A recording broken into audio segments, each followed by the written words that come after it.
I was only 10 years old when it happened to me. Something that was so devastating and so traumatic that it would control my life for the next 35 years. At 10 years old, I was the teacher's pet. I love school. I love participating in class. And on this particular day, we were to give a book report. When the teacher asked for a volunteer who wanted to read their book report, I eagerly raised my hand.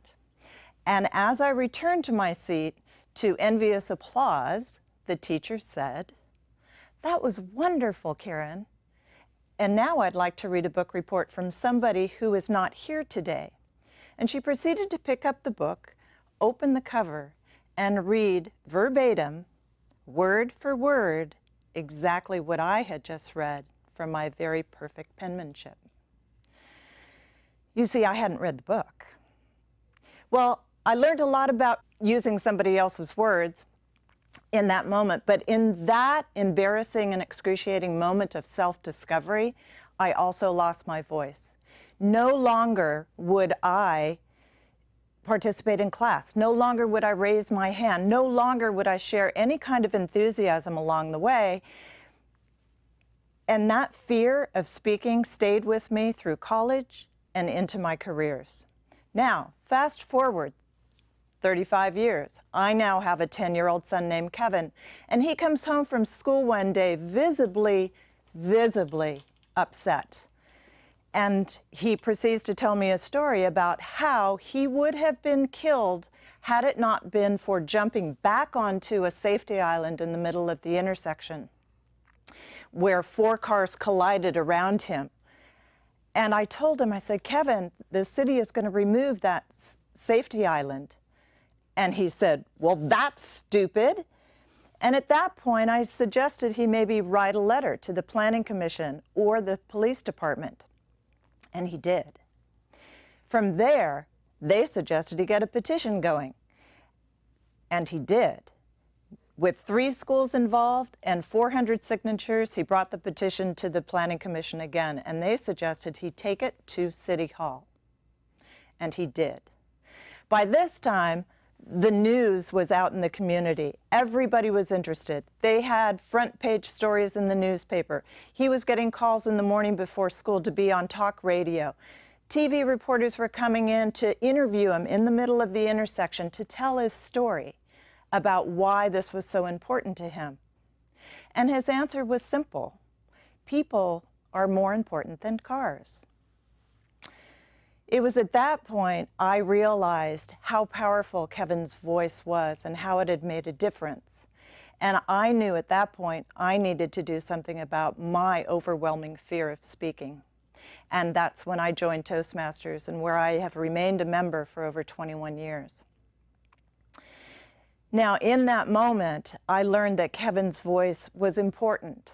His voice mattered to him. It mattered to his self-esteem and his self-confidence and how he perceived the world. It was important that he share something he was passionate about. And what he was passionate about was the safety of every person who crossed that intersection.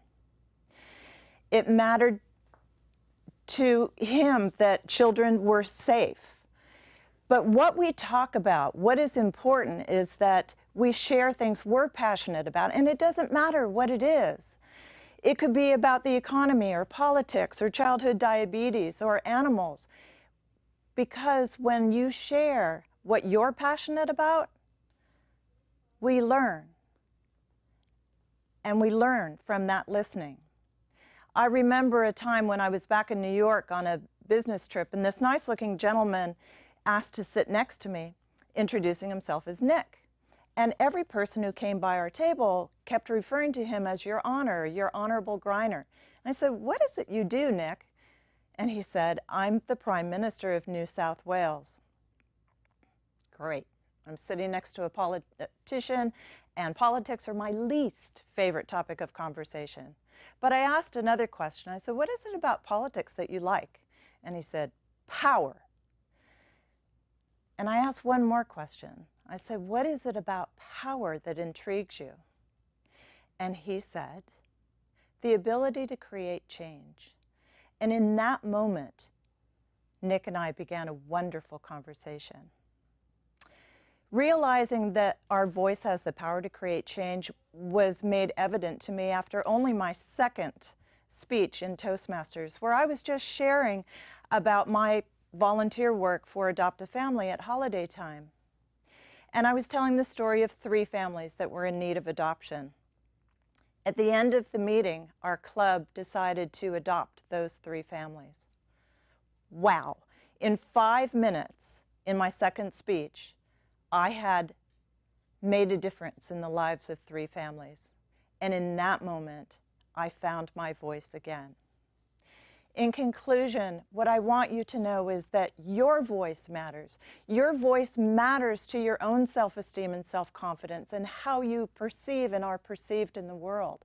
Your voice is important, that we hear what you care about, what you're passionate about, so that we can learn and do something about it. And your voice has the power to create change, not only in your own family environment and in your community, but you have the power to create wonderful change in our world.